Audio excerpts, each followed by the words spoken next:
What's up, everybody? Calling back here. You can't see me. Give me a second here. That's not what I want. Zoom. There we go. What's up, everybody? Calling back here for another episode of Let Us Be Heard. I'm just in here early waiting for things to populate before we have our guest on, David Brine. Why? Okay, let's see here. Switch accounts. The Moose fan. What I want. There we go. There's nobody in here yet. I'm a little late getting on. Oh, maybe there's a couple people in here. My YouTube's not showing anybody in here. How's it going, Sam? Good to see you, bud. We got a doozy today, man. A doozy. This is going to be our second ever episode live with a former player, which is pretty cool. I love when they do this because it gives you fans an opportunity to jump into the conversation once all the questions have been asked anyway. We just had a couple videos come out. I'm going to pull up my YouTube so I can talk about that real quick.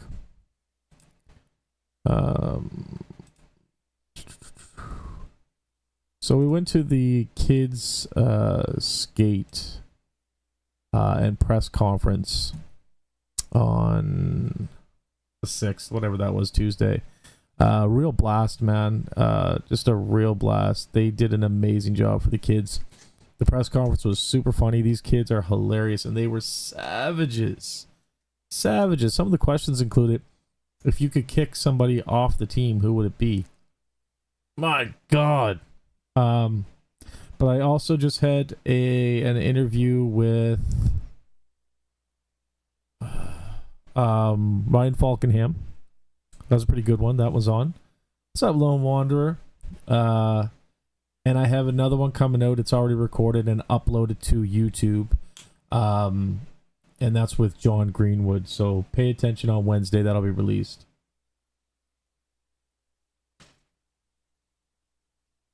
Ooh. All right. Warning, the stream current bit rate. Open Studio. Huh. Never had that pop up on me before. Let me just check out my thing here. See what this is saying.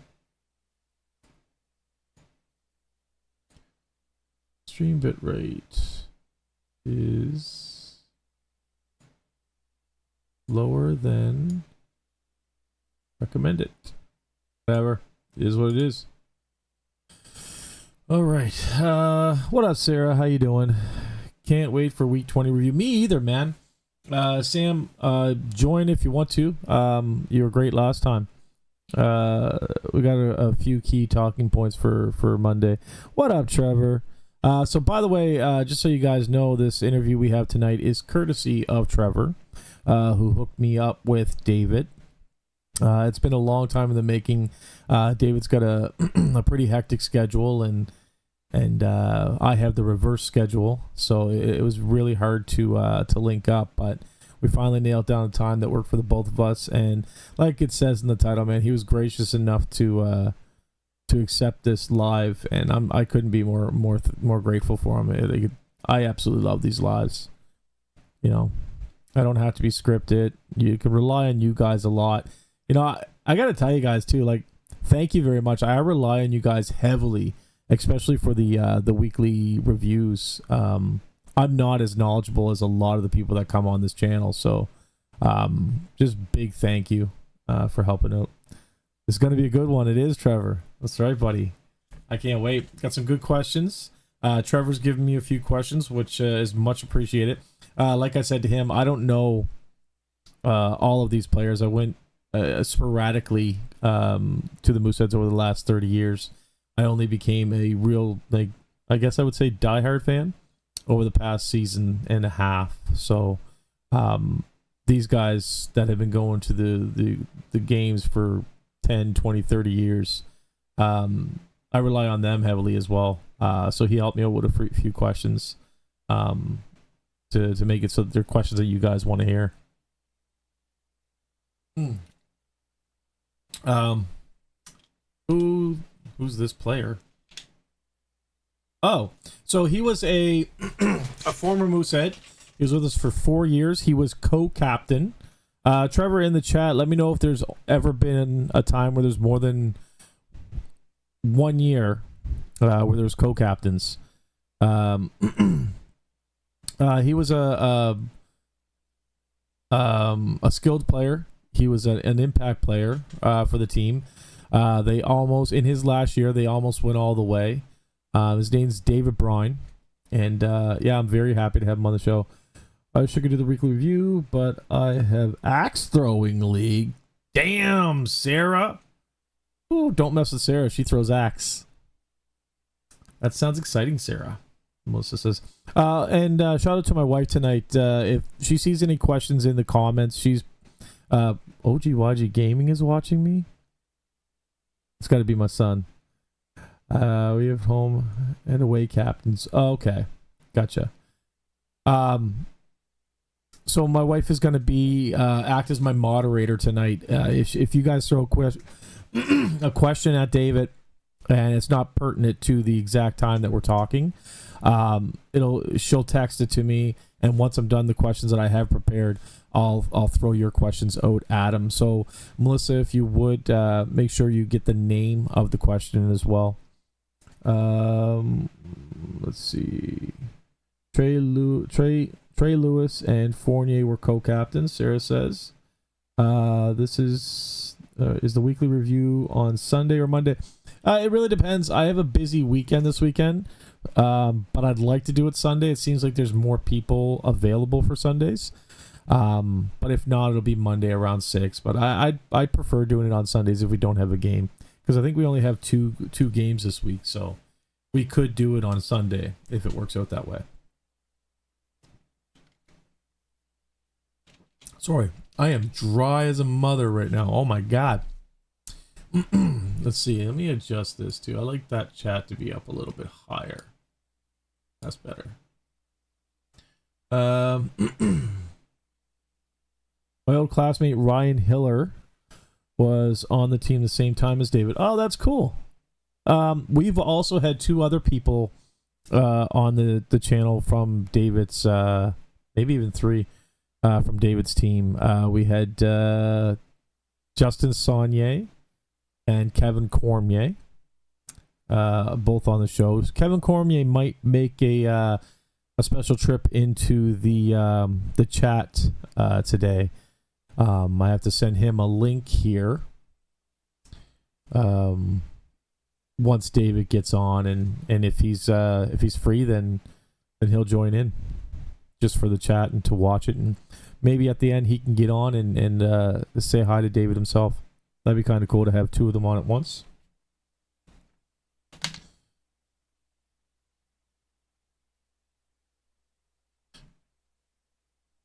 What time we got here? Okay. I'm going to send him the invite.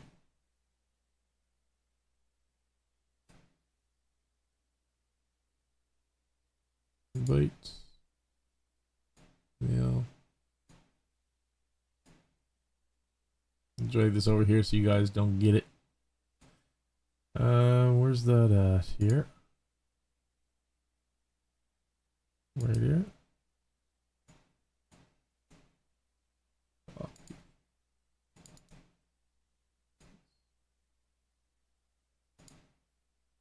Like I said, guys, if you just join in, we're just trying to let this populate before David gets in the chat.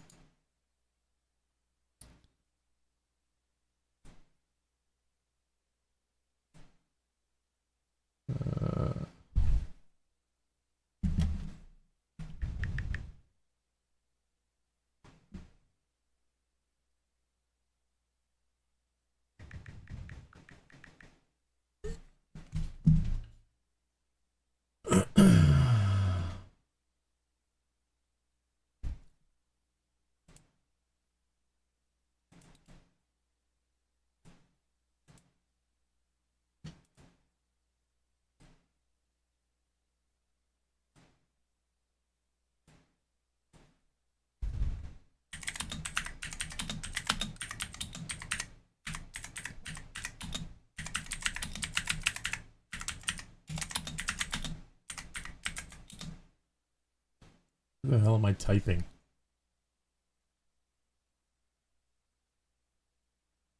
So the problem is I have two keyboards, so I'm sitting here trying to type with one for one PC and it's going to the other PC. My day was okay. My day was okay. How was everybody else's day?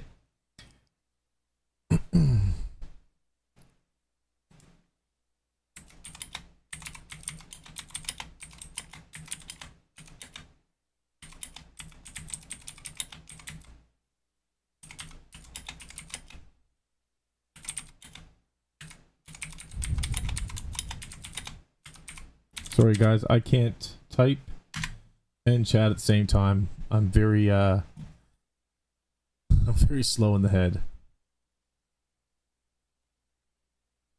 Let's just stop flirting with the host. It is Friday, Sarah. That means nothing to me, unfortunately. I still have to work. Yep. Melissa had a tiring last 3 days, actually.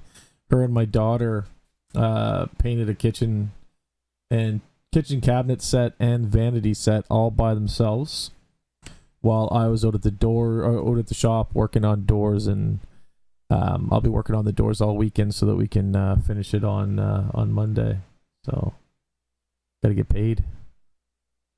All right, so he's got the invite now. Just a matter of time for he joins in. Can't help herself. Yeah. God. How could you not help yourself? I'm even looking scruffy. Look at that. That's trash. Started with a broken HVAC system. Oh my god, I just said HVAC like people from PEI. HVAC. I work in a lab and all broke. Oh, that sucks. I hope nobody got like COVID or something from the evac system being down. I don't know what kind of lab you work in. All right, everybody.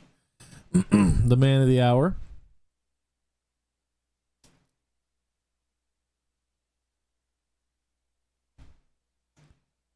How you doing, sir? Good, thanks. How are you? Not too bad. Listen, man, thanks for joining in, and a special thanks for going live and allowing the rest of the Moose Maniacs to join in. That's awesome. So is this live right now? It's live right now. Where do you get it? YouTube. I can, you know what? I sent my wife a message. She was asking. I'm going to send you a link to the channel before we get started. Right. YouTube.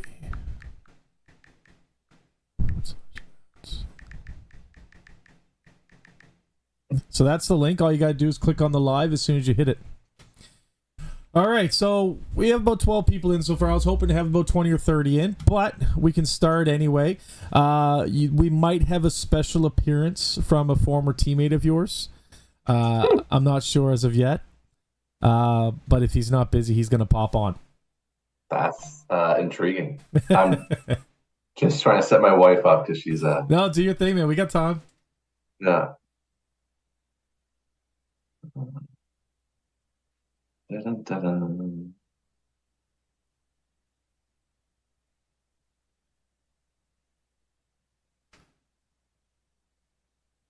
I'm glad we could finally make this work. Yeah, it's been a minute. I was just telling the people in the chat that we've been you were better for mornings, I was better for evenings, and over the course of 3 months, finally figured out a time we can do it. Yeah, and I ran into our friend at the rink, and I was like, not dodging. Just the schedules are tough. Was that Trevor? Yeah. Trevor's in the chat now. He's been wanting this one. I guess I think he's a big fangirl for you. So I mean, like, he's happy to see you on here. Cool. Yeah. What's up, Jose? All right, so let's just jump right into it, man. So you're a local boy. You're from Nova Scotia. Yeah. After playing for the Bearcats, what was your first game like on Moosehead Ice? Because I'm assuming you watched them prior to joining their squad. So what was your first game on the ice like? Yeah. Interesting you asked. Like, the Mooseheads, started in 93 or 94? My dad brought me to the first game. So we're from Truro. It's an hour drive. it was always something once or twice a year. He would take me to a Moosehead game, and he always pointed out the boy from Truro. There's always someone from the region or close enough. It's always like, look, that guy's from Truro, or look, you can do this. And I remember we were in pretty high up, which there's no really bad seats in the Metro No. Center. Metro Center, not Scotiabank. Scotiabank Center, yeah, that's funny. Yeah, I still mess that the up. Metro Center. That kind of shows your era. But yeah, no, it was cool. Like, think about my first game as a Moosehead.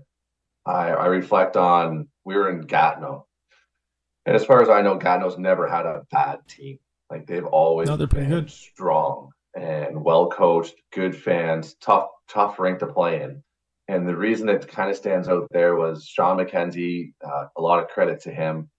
He got all the guys off the bus and kept the rookies on. And I remember that moment because your top players are gone. They're at NHL camps, and you're on there, and you're in Gatineau in the fall, and you're making your Q debut. And he just said, you know what, guys, win, lose, draw. This is your first game in the Q. Enjoy it. Take it in, soak it in, have fun. I don't remember the game, but I remember that. yeah. I remember Sean made a really good point of that, and I'm sure he did that a lot with his players. Like, he was on that squad for 10, 12 years.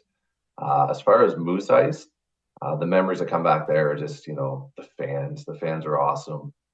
The atmosphere, and just knowing that every team that came into our rink was there, and they were on a big show.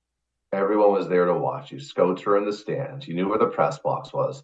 And I mean, we played in a lot of small rinks back in the day. Like, I think there's a few rinks in Quebec that have been upgraded.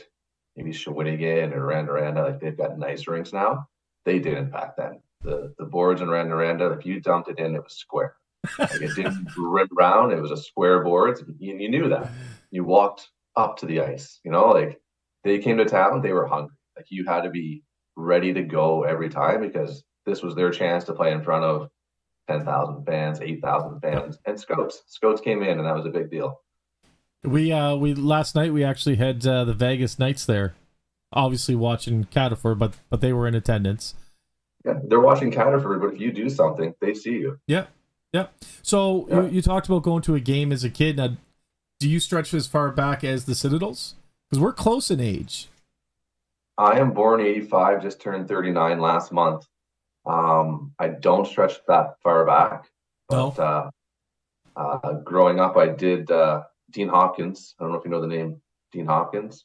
He would have been what was the Citadels or the Aces? He was here in the AHL. Anyways, his son Brock was a year younger than me. He had a try with the Mooseheads. Really great people. I ended up being close to them when I was younger. Played a year for TASA, and I ended up being with them quite a bit. So very familiar with the history of Halifax hockey. So do you have a favorite on the team right now? Like, is it Welshie? Is Welshie your favorite? You know what? I don't get to enough games to have a favorite. I love going. Sunday 2:00 games are my jam, just because I have a 6-year-old, or almost six in the next month. Can't age him. My wife will get very upset about that. And he asked the Moose a question there a few weeks ago, and it was, my son was born in Croatia, so he asked, like, I was born in Croatia, where are you from? Oh, that's cool. David Moravec answered the question, and he also lives with my old billet, Steve Sykes. No way. So there's a lot of connections to him. And then we did the junior Moose kid skate. Yep. My little guy was a little intimidated to get on the ice and wasn't really feeling it. And said, buddy, it's okay. Let's go home. Like, you don't, because I wasn't going on the ice. I wanted to enjoy it from the stands. He can buzz, like, he's fine. So I was like, you're out there. You've got a couple buddies. Like, played a Timbit game last year, but something clicked, and he didn't want to go out. Or he was out and came off. Like, I can't see any Mooseheads. I don't want to do this. No problem. Let's go home. Then Moravec walked by us. I was like, David, excuse me. And he has no idea, right? So kind of hauled him over. I was like, this is my son, Alex. He asked you a question. He's from Croatia.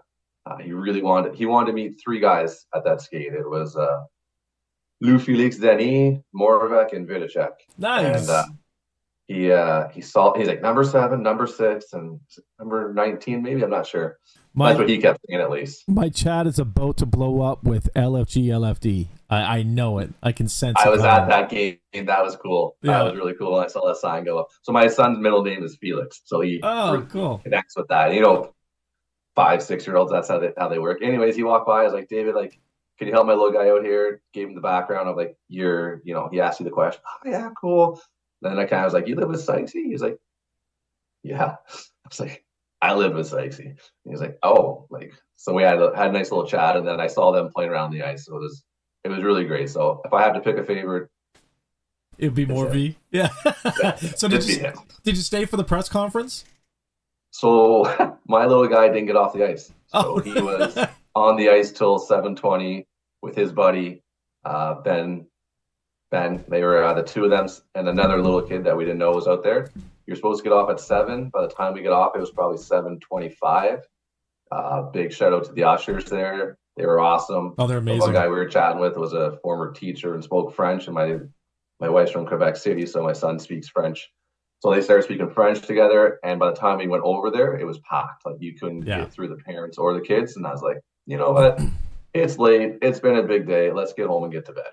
It was super funny. It was a blast. Well, kids have no filter, right? Yeah, Like, oh, if yeah. my son asked a question, I'd have no idea what he would have asked. Oh, these kids were savage. Like I've said it before, and I'll say it. They were absolutely savage. They actually questioned Russo on the goal he let in, losing the final Of course game. they would. Of course they would. Why wouldn't they? Oh my God! He's like, the question was like, how do you move on after you let one in? He's like, well, I just move on, blah blah blah. And they're like, what about the game with 11 seconds left? I'm like, what? They were just savages. Yeah, that's fun. Yeah, it was hilarious. So Yeah, you're with us for 4 years, 4 seasons. 3. Is it 3? Sorry, I apologize. Yep. All Do good. you have a favorite Moose memory? Like something that you think when you think of your time with the herd, instantly brings you to that time. Yeah, no, like I said, there's a lot of memories from that time, but really special moment to be named captain. Like that's, I was drafted to the Ramparts, cut 2 years in a row, last cut 5, 6 weeks up there in Quebec, thinking you're going to make the squad. They're hosting the Mem Cup the one year.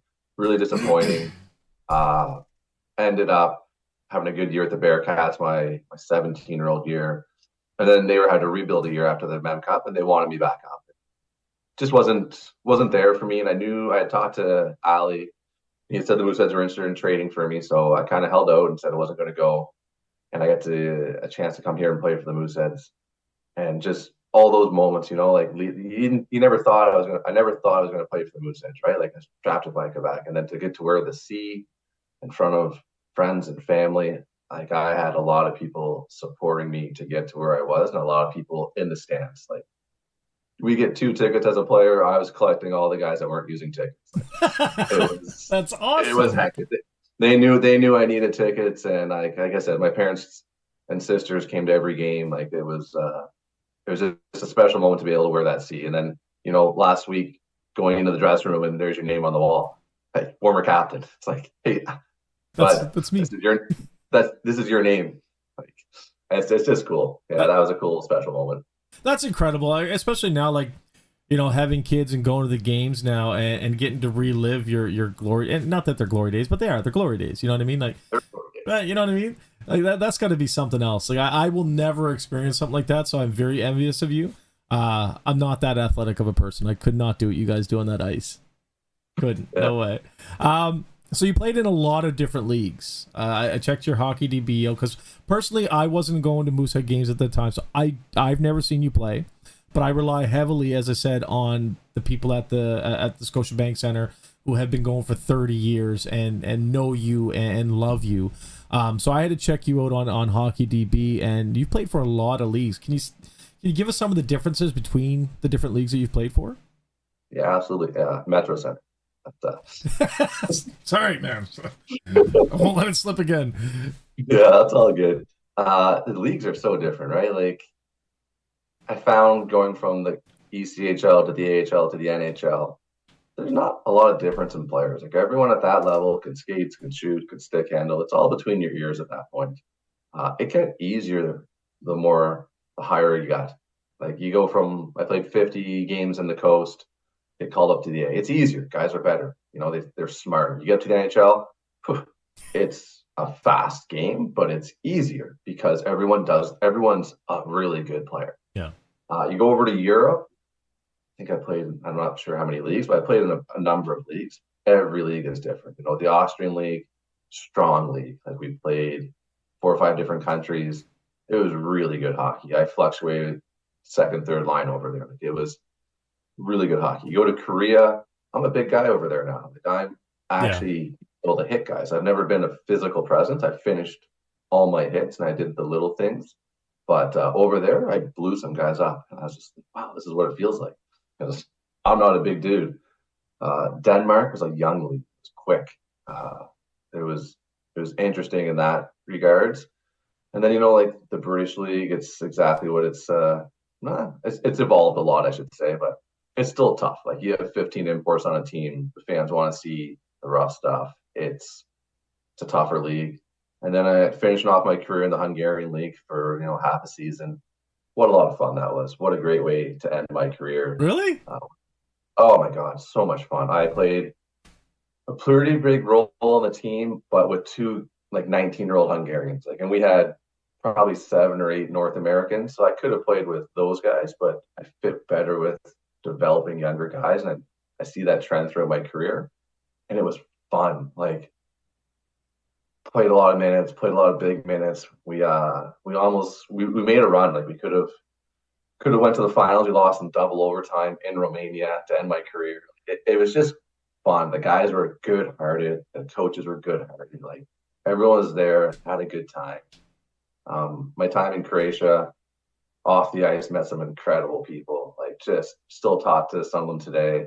Saw my wife sending the link out to all of our friends over there.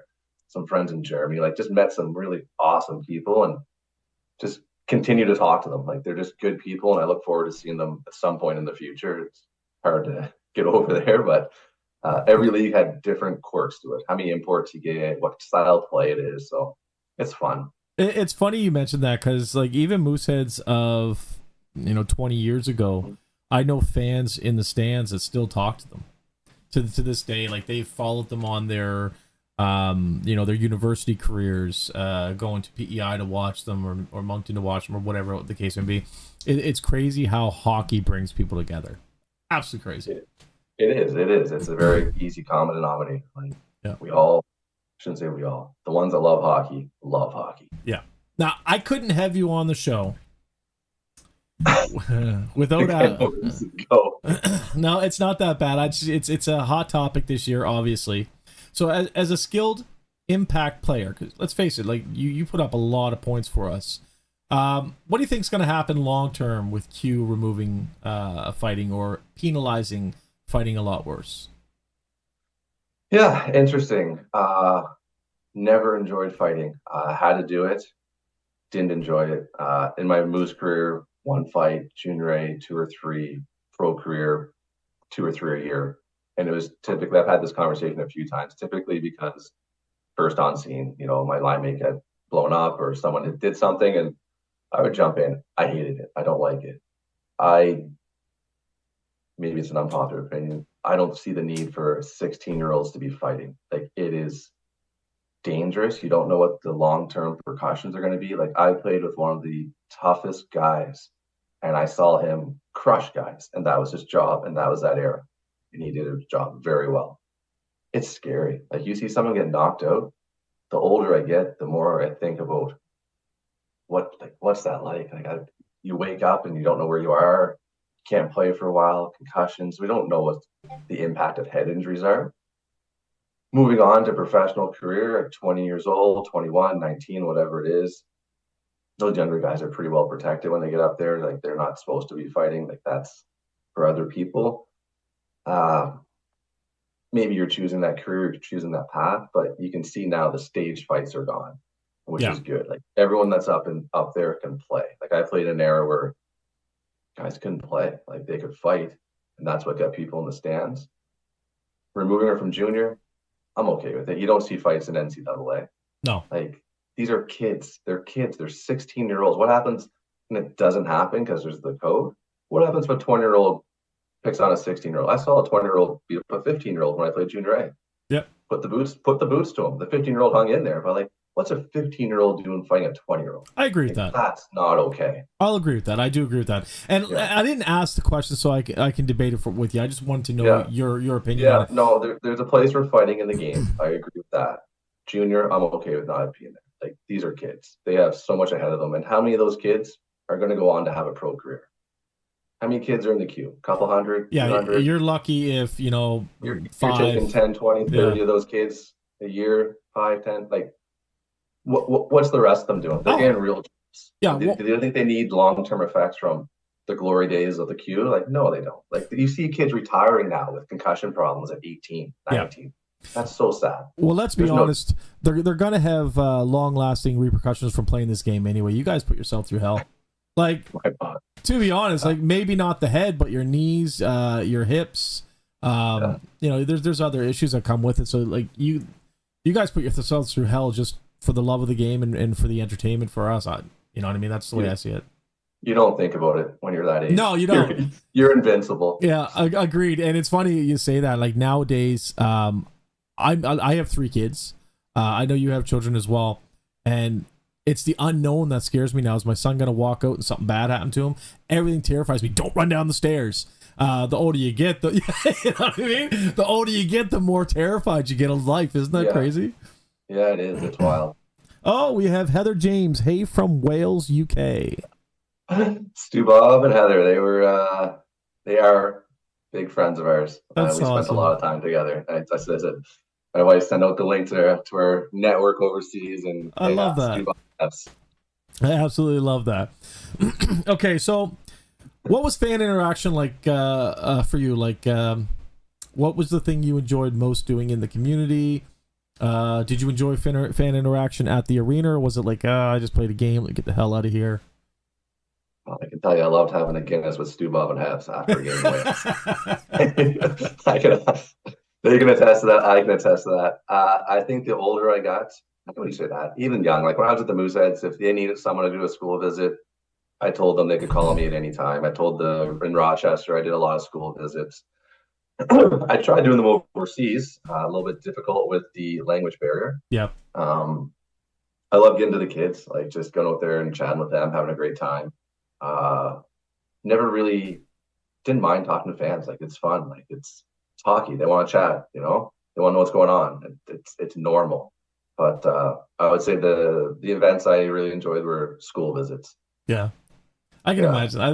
Because you're basically heroes to them. They see you guys as NHL players. You might as well be in the NHL to them.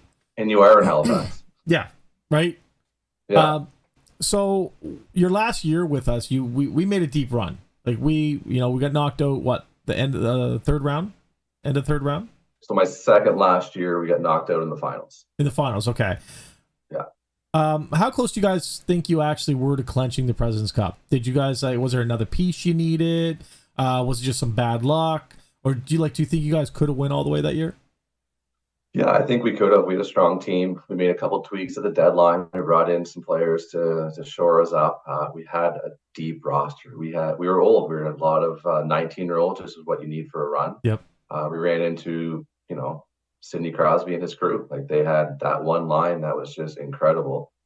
And you know what? In saying that, we competed against them. We lost in 4, but it didn't feel like a sweep. Like, every game we could have won. And you're right, there was bounces, there was suspect calls, there was a lot that happened in that series that ended up Rimouski going to the Memorial Cup playing against arguably the best junior team in history against the London Knights that year. But no, we had the squad. We definitely did. It didn't align. But you got to play against Crosby. Like, that's an accolade in itself.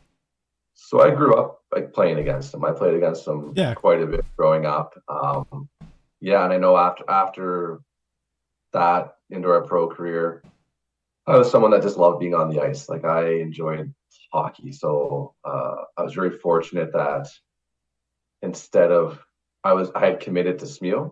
I was going to play there. And then when my contract transpired, I talked to Steiny there, and he told him, what was going on, and he was super supportive. He's always been there to help me. He introduced me to a lady at the Forum that could help me get on the ice 5 in the morning. 10, like tip the Zamboni guys, bring a case of beer in. I ended up doing that, and a lot of 2-on-2s and a goalie, and just like go out there and have fun like that. That was fun. And then at one point in time, Crosby's manager would reach out to me, and there'd be like 6 of us that would do that.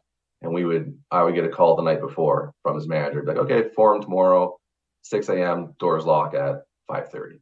And so it'd be 6 of us that go before that big biosteel camp that goes on. So I had a lot of interactions with Sid, and it's I was saying to my wife today, it's incredible. I was looking, I do the Tim Hortons after my points, and he has 27 goals this year, which is just mind blowing. So I do have to say something to the chat. Start getting your questions in now, because there is a delay. And if I get to the end of the questions and we don't have any questions to go off, then we're just gonna let Dave go about his way. He took time out for us, so let's be as quick as we can with the questions. So we talked a bit about the different leagues and what they mean, but we talk a lot about Euros coming to play on our ice and play our hockey, and how different it is from them. It's not as physical. What's the transition like coming from here to a Europe league where it's less physical, it's bigger ice? How does that to overcome and play a good game? So it's interesting, because my first couple years in Europe was in the Austrian league, and our team had 15 North Americans, and our coach was North American. So the style of play didn't change for me. It was very much, we play north-south, not east-west. And we played a North American style.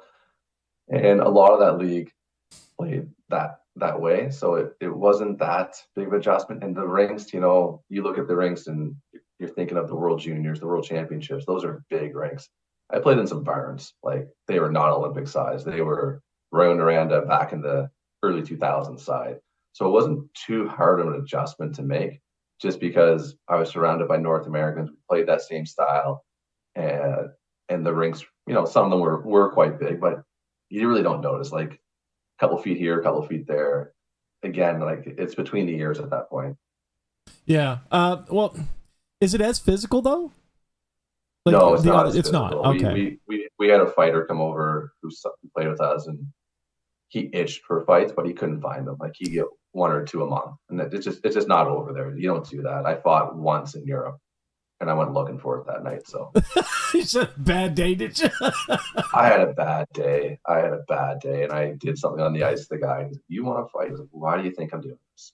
It's like, yes, I do. Drop him, bud. Yeah, and it wasn't the best fight, but I felt better afterwards, and my night was over, and I waited to take the bus home. So, when was it that you were on Last Man Standing? So that would have been the end of my 20-year-old year. I would have finished. We lost second round to Moncton that year, and say it was a Friday night. I think Sunday morning or Monday morning, I was on a plane. I'm thinking it was different. I was on a plane to Manitoba. I played in the AHL there for the playoffs. And when I got back from that, I got a call saying, we're doing this show. They did it last year. You interested? And the other 2 20-year-olds on my team, Frankie and Rain, both get invited as well. So we're like, what do you think? We're not sure. We're thinking about it. We all had kind of tryouts lined up. And then they're like, well, you get a free set of gear, like head to toe. I'm like, well, let's do it. So we went out to Kelowna for 2.5 weeks, and they put us up in a mountain, followed us around. We were able to avoid, so I ended up being top 6, probably 4th, and Frankie ended up winning it. And Frankie and I just kind of hid from the cameras. But by the end, they dwindled down and they could find us. But that was interesting. It was a TV show, so but it was interesting. But you made an impact. I mean, at least on Mike Keenan. Yeah, so I'd say he was the one that ran it. You didn't see a whole lot of him. He had a bit of a scouting staff there.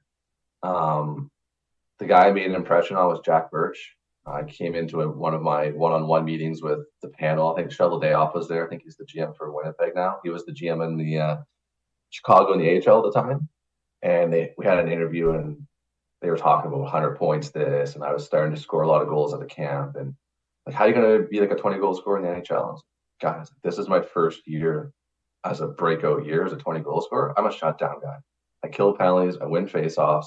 You match me against the next team's top line. I do my job. And there's like, all right, cool. Like, we want that. Like, you've shown that you can score, but you've also shown that you're a defensive minded. We can trust you out there. So that's what changed their mind. They told me like that. When you told us that, like, that was it. Like, we were willing to give you a chance. So that took you down to Florida, where you played 9 games with them. Yeah. What was that experience like? Because, we talked about how many boys make it to not only the QMJHL, but how many boys will make it to the NHL. Very few people get to even step foot on NHL ice. Yeah, it was incredible. Every kid dreams of it, right? So I played 9 games, 7 on the road. It was the Miami Heat's jet we took everywhere. It was awesome. Like, it's a different life. You're treated like royalty. You're staying at the best hotels, you're eating the best food, everything's taken care of. The hockey's awesome. Like, my first game was Tampa Bay in Tampa Bay. I think we won 3-2 or 4-2. And it was LeCavier, St. Louis, and Brad Richards. Like, they were phenomenal. Like, and I got stuck on the ice with them a number of times. And I was with Tanner Glass and Steve Monador. And we would jump off, and finally our coach was like, stay out there. Like, you're in the NHL. Deal with it. Like, don't keep jumping. So we played against them. And I think Vinny took a penalty against me, come up the ice. I won 1 face-off out of 4 against him, which was was lucky. But it's just cool. It's really awesome to look back on it. It's surreal, and it's hard to remember everything because it happened so fast. And it was a 1-game call-up, right? Like, there was injuries throughout that time that extended the stay. And then when I got sent down, it was because one of our guys got a 24-hour flu, and they called up another guy, and they said, all right, like, you had your month. Like, we'll give this guy a chance now. Oh, that sucks. So I was my last game against, I think it was Boston. But yeah, and like my parents were able to come. They asked me, I think it was Ottawa or Toronto, and said, you've been up for like a couple of weeks. Like, why has no one come to see? Like, my dad's a teacher, my mom's an X-ray tech. Like, they can't just come see if I'm going to be sent down. So anyways, they came to me a day later, like, you're playing in Boston in 4 days, tell your family. So they all jumped in the minivan and they all drove up. My sister was going to school in Boston at the time, so we stayed in Boston the night before. I took her and her friends out for dinner and hung out with her, and it was really cool to have everyone there. Didn't play a lot of minutes that game, even though we won big time. And the coach apologized after. It's like, sorry, I know all your fans are here. But I know I told you to bring your family here, but yeah, it's Boston. It was the assistant GM that told me. So did your family wear your Mooseheads jerseys down? No, they just missed opportunity. Yeah, that's awesome. I don't know if they had them at the time. My dad wears my Moosehead jersey for his pickup hockey. Oh, does he? No way. Yeah, that's his go-to jersey. That's awesome, man. Yeah. So are you still involved in hockey now? Yeah, so my little guy started U7 last year. So Nice. I am on the ice tomorrow morning at 7 a.m. So I go on the ice with the little guys Saturdays and Sundays for an hour each time. Last year was the first year he was with the 4-year-olds. This year he's up with the older kids, so it's 4, 5, and 6-year-olds. And I found it really rewarding last year. Like, kids are coming on the ice, they've never been on skates, and by the end of the year they could skate around the ice. Like, it was cool. Like, it's fun to be at that stage in life to give back and help teach kids. I don't think much of them know my background, so that's kind of nice. So you're actually on the ice coaching? Well, it's a U7 program, so there is one lead coach appointed by the association, and there's probably 15 dads that come on that coach. And the ice will get broken up into 6 sections, and there'll be 2 or 3 dads for each section, and then the colors just rotate throughout the hour. I don't know how I'd feel if I had a son on your team and they asked me to, or if I volunteered to coach and I find out that like yourself was on the ices, and I'm like, don't ask me, ask him. I don't know. That would kind of be a little emasculating for every other dad. Like, how do you know hockey? Oh, I played all over the world. What did you do? I watch Montreal games in my house. Like that's I watch Montreal lose. Yeah, fair enough.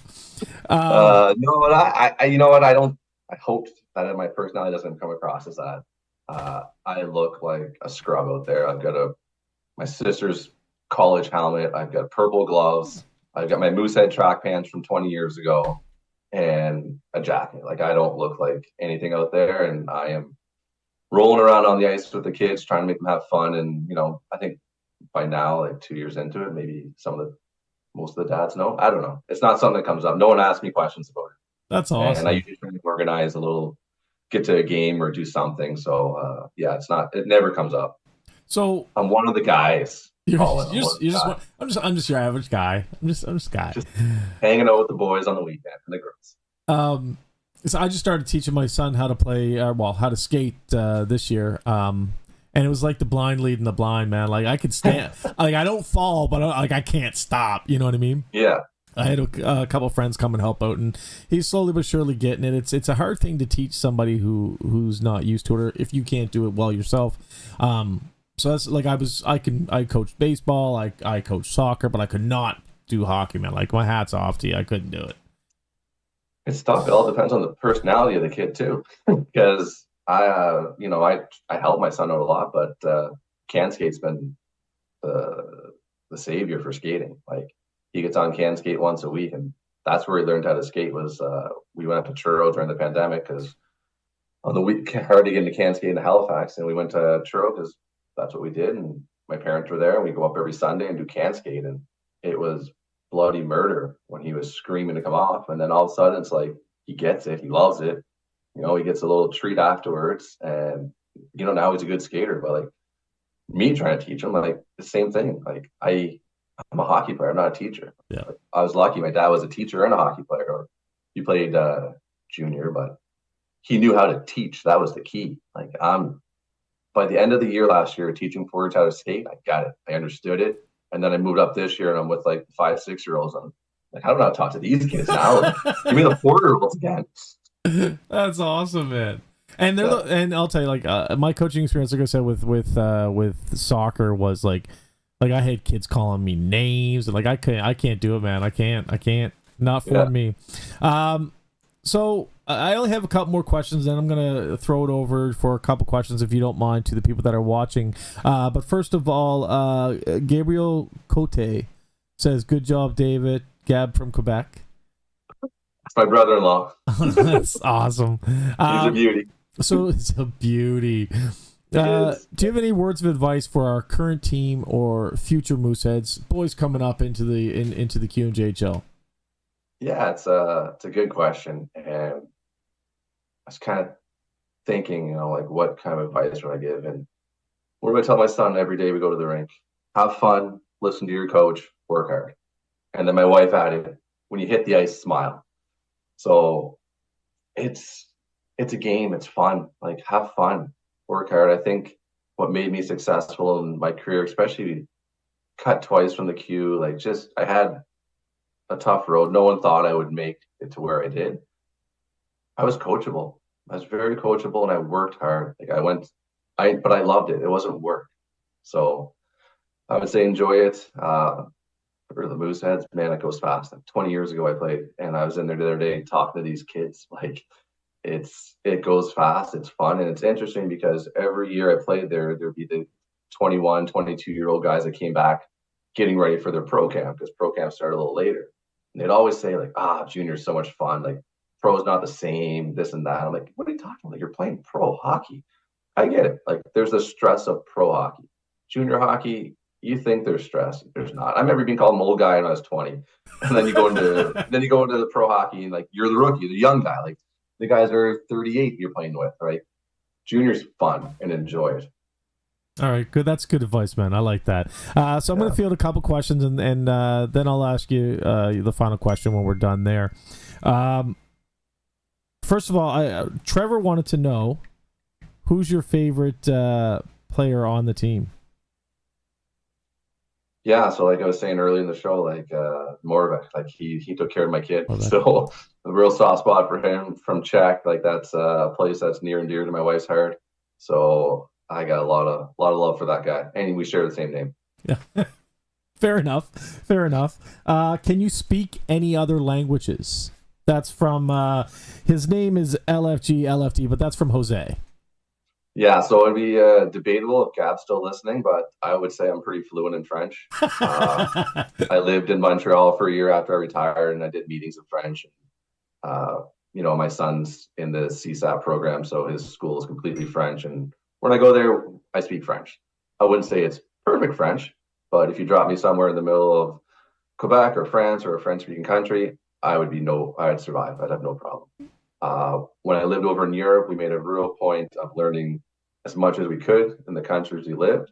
Since those visits were very short, usually a year or so, you didn't retain a whole lot. But when we were there, we could say the weather, salutations, order food. Like we were good enough to do that, but not fluent. Like I would say English and French.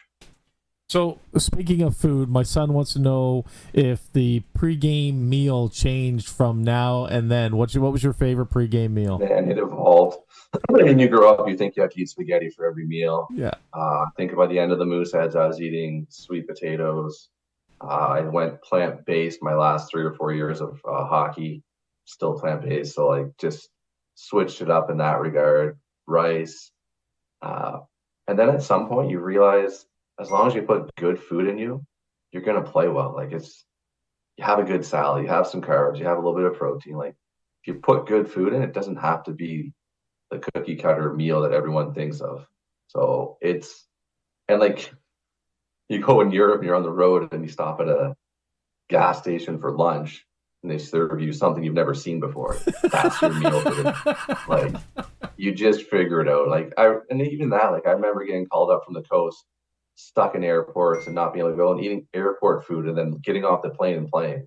So like obviously you can't have those habits long term, but at the end of the day, like you can eat whatever you want to a degree. Okay. All right. Good to know because we always hear the same thing: rice and chicken, pasta, so on and so forth. Yeah. Jose also wants to know: did your wife play hockey? My wife did not play hockey. She was a big snowboarder. So she grew up at the base of Mount St. Anne.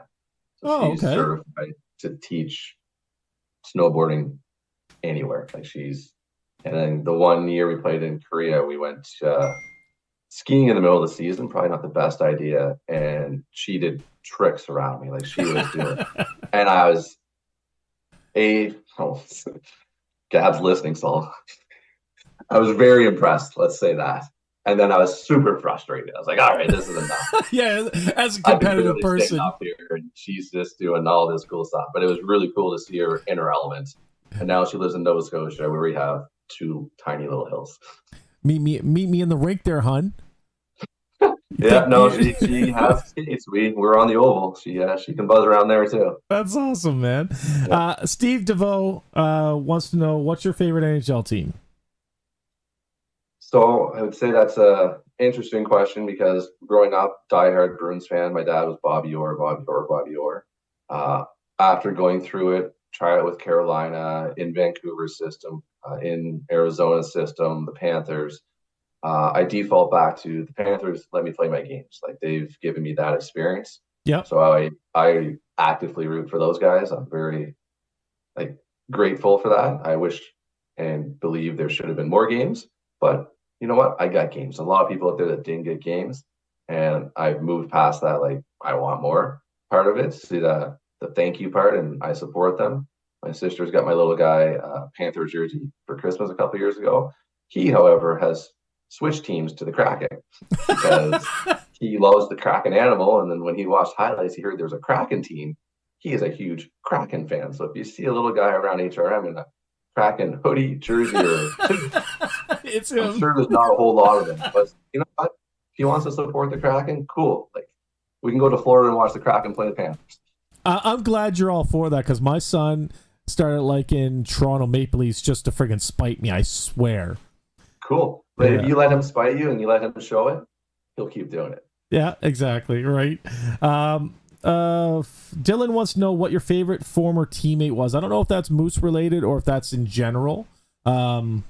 You could take it from there. Gosh, I'll go one for each. So former Moose teammate favorite, Ryan Hillier. Like that. Ryan Hillier. He's been in and out of my life. We lived together my last year in Mooseheads. We lived together one of his first year pros. We've connected on and off over the years. We've been chatting a lot lately. guy's just a good kid. Like I say kid, he's mid-30s. He was 17 when I was 20. Like he was a good kid. He drove me around. Like I love that guy. He is such a good guy. There's a lot of great guys like Bondarchuk. Like talked to Roger Kennedy. We had daughters at the same time. Ran into each other for a pregnancy appointment. Hadn't seen the guy since I played probably 10, 15 years ago. So like there's a lot of great guys, but I got a soft spot for Hillsy. He's always been a good dude. Overseas, I'll give a shout out to Joe Sakic. Ooh, a little name drop there, bud. Yeah, so his name's actually Marco Sakic, but we always call him Joe. And he's a beauty. We played on the national team together. He really took care of my wife and I when we were over there. Just an awesome guy. Again, big heart. He played on the national team, and I think he's coaching in the German third league, I'll call it. But works hard, good kid. I've had a lot of great relationships over there. My equipment manager there, Maxie, like a 6'8" guy from the States. Again, like just guys that you knew you could count on.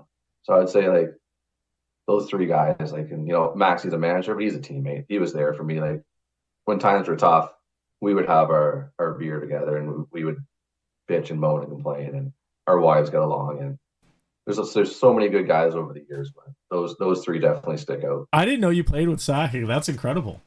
So it's not Joe Sakic, it's Marco Sakic. Sakic is a very popular name. Okay. So we just called him Joe. But Joe Sakic himself, from what I know, is fluent in Croatian. Like his parents were Croatian, moved to BC. He's first generation Canadian or second generation. So I know one of the guys I played with there played with him in Colorado, and he came up and spoke Croatian to him. And the guy's like, I actually don't speak Croatian.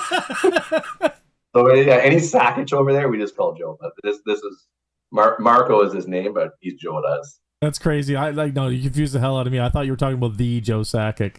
No, don't know him. Biggest goal you ever scored, Trevor wants to know. Biggest goal I ever scored? Gosh. There's a lot of them. One. There's a lot of them, so you have to track back. At one point in time there was. Gosh, I have no idea. That stumped me. I feel like goal scoring is the fun part of the game. So I remember a lot of goals. I remember one, my parents, like I said, government workers. My dad on March break would always come down. They would drive to Rochester and watch me there. And I scored a pretty cool goal there. We were down 2-1 with a few minutes left, and we were killing a penalty. And in the American League, I was 8 to 12 to 14 goals a year. I wasn't a big point getter there, half a point a game. One every 3 games. It wasn't really my role. It's a lot harder to get to pro hockey. Anyways, scored a really pretty short-handed goal. Towed right to defenseman, deep the goalie. Plays went nuts. We needed to score to tie. So I'd say that one kind of stands out. Those ones stand out from back then. But clutch, just a clutch. Yeah, goal. It was a big goal. I remember at the draw, my winger said, "Hey, we gotta try. We gotta cheat." And I was like, "Yep, absolutely. We're down 2-1. There's like 3 minutes left." Anyways, won the draw, rimmed it, hit the boards, funny. Defenseman that Sunrise thought about getting me, and he just thought too long, and I just toe dragged him, which not my MO. Like if Hillsy's ever listening, he would know. I drove the net, I banged in rebounds, like I did not score. So the pretty goals stand out sometimes. That's awesome, man. Steve DeVoe wants to know KC or 49ers? Who's winning? Hoping for a close game, hoping for some entertainment. Like for me, I followed NFL when I played fantasy football. I haven't been in a league in a long time, so I don't follow it that much. There's obviously been a lot of attention this year with everything that's going on with that. So I'd love to see a good game is what I'm looking for. That's what I look for in most sports these days. I just want to see something competitive come down to the wire. That's awesome, man. And, that's your competitive nature, right? Yeah. I got 2 more questions from the chat, and then I'm going to cut it off. Stu Bob? Yeah, Stu Bob. Do you think Bailey's is a good replacement for milk? Stu Bob, yes, I do. Yeah? Stu Bob would, I made him a special coffee one day. Okay. Oh. Sorry, I just popped something up on my screen. There we go. That's funny. Yeah. That's a good coffee. That's a good. That's an Irish way to start your day, buddy. I'll tell you. Yeah, and it might have been espresso, so a bit small coffee and a lot of Baileys, but the ratio wasn't mixing, was it? yeah. And best road trip story for the Mooseheads or other league. Best road trip story. Best road trip story, gosh. Getting stock places, like just you never know. Like I remember, think of one for the Moosehead road trips were pretty tame. Like they were easy. We were young guys. We were, you've got curfew. You can get really controlled in junior hockey because your future depends on your coach, your GM, your ice time. Pro hockey, yeah, you're already there. You've got a contract. There's some guys there that they're so skilled, like they can do. Their boundaries are a lot larger than most guys. Gosh, I'm thinking there's some wild ones I don't think I can share on there. You got kids now. You can't say it. Yeah. Let's just say some guys played guilty. Oh, jeez. It was impressive. They can really. Oh my God, my wife just popped in. Yeah, I guess there was one in Vienna where I got stuck in the elevator, and I was going to the game, and I was usually an early guy, and I got stuck in the elevator for like 2 hours, and it was walkable to the rinks. So I walked into the rink and the guys were almost ready for warm up. And there's like, what are you doing? Because I came in with my luggage. Like, what are you doing? You missed the meeting. I was stuck in the fucking elevator. Like, you just not notice. And then nobody even knew what the hell you were missing. Nobody noticed. Nobody picked up on it. Then we went out and we lost 3-2 in overtime. It was my birthday too. So we lost 3-2 in overtime. And then on the way home, it's probably 4 to 6 hours. Bus broke down for 6 hours. So, yeah, thank you for my wife for pointing that one out. Wasn't trying to forget that one. That's a good one. You know what? And that's before like good phones, right? Like there's no iPhone. I had a brick. Like there's not much I could do on that phone. Yeah, that's a life experience, though, man. I don't think I'd regret that one. I mean, I think. That's something that you can look back and think, oh man, what a day that was, right? I don't know. I think every experience in life is a learning experience and a good one to keep. I agree with that. Yeah, that's a good point. Yeah. So last question, and I gotta tell you, you've been a stud, man. I appreciate all the time you set aside for us. I don't want to keep you much longer, but is there anything you'd like to say to your former teammates, your the organization, or the fans from Halifax, with regarding your time with the Moose? I mean, just a big thank you, right? Like the Mooseheads treat their players so well. The fans treat their players so well. I was thinking about some of my Moosehead memories. I was trying to think of like the top ones, and it's scoring goals and getting people on their feet. Like it's just the wins, the win streaks. Like they treat you so well, and I don't think when you're this young, 16 to 20 years old, you don't realize that. You don't realize how you're in such a great position here. The new owners. Here they're doing a fantastic job. The coaching staff, like you are given every tool you can to succeed. And then look at this, 20 years later, I'm here talking about it. Like I walk around town and, I run into Roger at the pregnancy stuff. Like I see people all the time that I know, my old billet, I see him at all the games, Sykesy. Like you don't realize the impact that the community has here on you and what you have on the community. So just a big thank you to all my players, all my coaches, like top to bottom. It was a fun time to play here. And like even outside the rink, I had some great friends that are non-hockey guys that hung out with all the time, hung out with the boys on the team. It was fun, and you get treated well. That's awesome, man. And you know what? I've heard that's no different from everybody else. Every other player I've spoken to so far said the exact same thing. They treat you guys incredible. Like, and I love that because you guys, when you start out, you're kids. You know what I mean? Kids, you're just kids out there. You're just chasing a dream. Yeah. Dylan did have one more question I'm going to throw in there because I've asked other players, and I think it's good to mention. Would you be interested in an alumni game should one get going? God, I love hockey.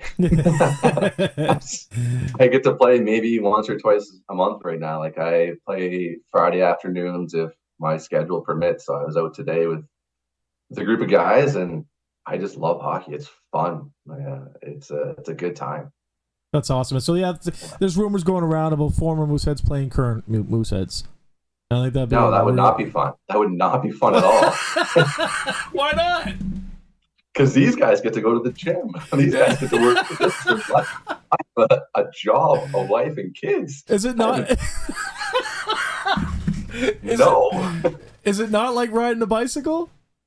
Yeah, if I'm playing against guys of my same age and fitness level. We got DePenta. DePenta wants to play. Cormier. Cormier won't make it. He's a little bit further away. By the way, I talked to Joe in a little bit here and there. Actually, we'll meet up soon. And Kevin Cormier, you're talking about? Yeah, so he was actually supposed to come on if he had time. He was going to pop on and say. Oh, he's a good dude. He's amazing. He's absolutely incredible. What a stud. Yeah, love that guy. He was something else.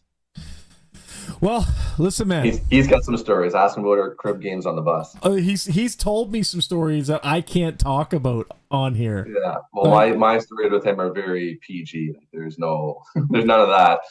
We played a lot of crib, and he liked to do magic. It's funny. I was thinking about him today. Corms. He did magic. He liked to try and do magic. Like, he would do magic tricks on the bus. He would try. And I'd look back and I'm like, what an asshole. Like, I would point out, like, no, I know what you're doing. He would try so hard. I was like, I'm sorry. I need to shut up. Like, dude, that's stupid. I get it. But like, yeah, I should have never pointed. That's awesome, man. I love it. it. Trevor says thank you. I say thank you. You're invited to the watering hole with the LFD crew at the Roxbury anytime. They go there before the games. I just want to say a huge thank you once again for being extremely gracious with your time, man. We went way over the 30 minutes I told you it would be. You said 30? I had no idea. Yeah. When we were talking about it, I said, all we'll need is about 30 minutes. No, this is fun. Like, I enjoy this. I'm glad we were able to connect. Oh, me too, man. Like, you absolute stud. I really appreciate your time, man.